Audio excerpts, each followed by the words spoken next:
আসসালামু আলাইকুম। বাংলাদেশ বেতার রাজশাহী স্থানীয় সংবাদ পড়ছি রুম্মানা বেগম। আজ থেকে রাজশাহীতে শুরু হচ্ছে বিসিক উদ্যোক্তা মেলা। লালন শাহ মুক্ত মঞ্চ সংলগ্ন মাঠে 10 দিনব্যাপী এই মেলা অনুষ্ঠিত হবে। রাজশাহী বিসিক জেলা কার্যালয়ের আয়োজনে এবং জেলা প্রশাসনের সহযোগিতায় মেলা চলবে 10 ডিসেম্বর পর্যন্ত। আজ বিকেলে মেলার উদ্বোধন করবেন বিভাগীয় কমিশনার ড আ নম বজলুর রশিদ। মেলা চলবে প্রতিদিন সকাল 10টা হতে রাত 9টা পর্যন্ত।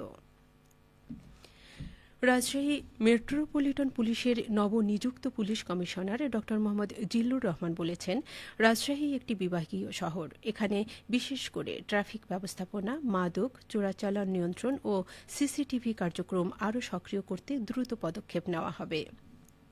তিনি গতকাল রাজশাহী মেট্রোপলিটন পুলিশ হেডকোয়ার্টার্সের কনফারেন্স রুমে সাংবাদিকদের সঙ্গে পরিচিতি সভায় এসব কথা বলেন। পুলিশ কমিশনার আরও বলেন, এই শহরকে একটি নিরাপদ শহরে পরিণত করতে যা যা করা প্রয়োজন তা করা হবে। পরিচিতি সভায় জানানো হয়, তিনি রাজশাহী মেট্রোপলিটন পুলিশের 33তম পুলিশ কমিশনার হিসেবে দায়িত্ব গ্রহণ করেছেন। সভায় উপস্থিত ছিলেন রাজশাহী পুলিশ কমিশনার কার্যালয়ের অতিরিক্ত পুলিশ কমিশনারবৃন্দ এবং স্থানীয় বিভিন্ন প্রিন্ট ও ইলেকট্রনিক মিডিয়ার সাংবাদিকগণ। রাজশাহীর চারঘাটে আন্তর্জাতিক নারী নির্যাতন প্রতিরোধ পক্ষ 2025 উদযাপন উপলক্ষে র্যালি ও সমাবেশ অনুষ্ঠিত হয়েছে। গতকাল উপজেলা প্রশাসন ও উপজেলা মহিলা বিষয়ক দপ্তরের আয়োজনে উপজেলা পরিষদ চত্বর থেকে একটি র্যালি বের হয়। চারঘাট বাজারের বিভিন্ন রাস্তা প্রদক্ষিণ শেষে উপজেলা পরিষদ চত্বরে সমাবেশ অনুষ্ঠিত হয়। এ সময় উপজেলার বিভিন্ন দপ্তরের কর্মকর্তাগণ ও বিভিন্ন স্কুলের শিক্ষক শিক্ষার্থী উপস্থিত ছিলেন। সমাবেশে বক্তারা বলেন, ডিজিটালের মাধ্যমে নারীর প্রতি সহিংসতা দিন দিন বাড়ছে। এজন্য সবাইকে সচেতন হতে হবে এবং সাহসিকতার সাথে সহিংসতার বিরুদ্ধে দাঁড়াতে হবে। এ সময় বক্তারা আরও বলেন, বাল্যবিবাহ বন্ধ করা ও ছেলে মেয়েদের সুশিক্ষায় শিক্ষিত করা সমাজ পরিবর্তনের অন্যতম পূর্বশর্ত। সমাবেশে বক্তারা নারী ও কন্যার জন্য নিরাপদ ডিজিটাল স্পেস গড়ে তোলার আহ্বান জানান। সিরাজগঞ্জ জেলা কারাগার পরিদর্শন করেছেন জেলা প্রশাসক ও জেলা ম্যাজিস্ট্রেট মোহাম্মদ আমিনুল ইসলাম। এ সময় কারা কর্তৃপক্ষ প্রয়োজনীয় নির্দেশনা দেন তিনি। গতকাল কারাগার পরিদর্শনের সময় বিভিন্ন ওয়ার্ড ঘুরে বন্দি কয়েদিদের সাথে কথা বলে তাদের খোঁজ খবর নেন জেলা প্রশাসক। এ সময় কারা কর্তৃপক্ষের কয়েদিদের স্বাস্থ্যসম্মত খাবার, প্রয়োজনীয় চিকিৎসা, পর্যাপ্ত শীত বস্ত্র প্রদানের পাশাপাশি স্বজনদের সাক্ষাতে কারা বিধি রক্ষা ও পরিষ্কার পরিচ্ছন্ন পরিবেশ নিশ্চিতের নির্দেশনা দেন জেলা প্রশাসক।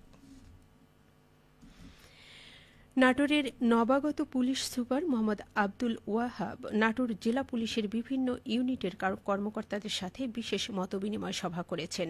গতকাল পুলিশ সুপারের সম্মেলন কক্ষে এ সভা অনুষ্ঠিত হয়। পুলিশ সুপার মতবিনিময়কালে নাটোর জেলার আইন শৃঙ্খলা পরিস্থিতি স্থিতিশীল রাখা সহ সাধারণ মানুষের জনজীবন স্বাভাবিক রাখার লক্ষ্যে সর্বোচ্চ আন্তরিকতার সাথে কাজ করতে সংশ্লিষ্ট অফিসারদের প্রয়োজনীয় দিক নির্দেশনা প্রদান করেন। এ সময় নাটোর জেলার সকল থানার অফিসার ইনচার্জ সহ বিভিন্ন ইউনিট ইনচার্জবৃন্দ উপস্থিত ছিলেন। বগুড়ার নন্দীগ্রামে রোপা আমন ধান কাটার সঙ্গে সঙ্গেই মাঠ জুড়ে শুরু হয়েছে সরিষা রোপণের কার্যক্রম। এ উপজেলায় সাম্প্রতিক সময়ে সরিষা চাষ বেড়েছে। কম খরচে বেশি লাভ এবং সরকারি প্রণোদনা সব মিলিয়ে উপজেলার কৃষকদের মধ্যে সরিষা চাষের আগ্রহ বেড়েছে।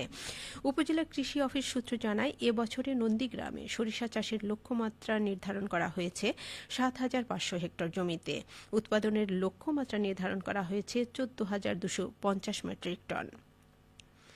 সরকারি প্রণোদনা হিসেবে ৬,৩৮০ জন কৃষককে ১ কেজি সরিষা বীজ, ১০ কেজি ডিএপি এবং ১০ কেজি এমওপি সার দেওয়া হয়েছে। উপজেলা কৃষি কর্মকর্তা গাজীউল হক বলেন, সরিষা চাষ বৃদ্ধির লক্ষ্যে কৃষকদের পাশে থেকে বিভিন্নভাবে সহযোগিতা প্রদান করা হচ্ছে। যথাযথ পরামর্শ ও পরিচর্যার বিষয়ে কৃষকদের দিক নির্দেশনা দেওয়া হচ্ছে। খেলার খবর ফুটবল। চাঁপাইনবাবগঞ্জের শিবগঞ্জ আদিনা ফজলুল হক সরকারি কলেজ আন্তঃবিভাগ ফুটবল টুর্নামেন্ট 2025-এর ফাইনাল খেলায় ইতিহাস বিভাগ 1-0 গোলে দর্শন বিভাগকে পরাজিত করে চ্যাম্পিয়ন হয়েছে। টুর্নামেন্টে ম্যান অব দি ম্যাচ নির্বাচিত হন ইতিহাস বিভাগের একমাত্র গোলদাতা Masum Parvez. Man of the tournament নির্বাচিত হয় শাকিল।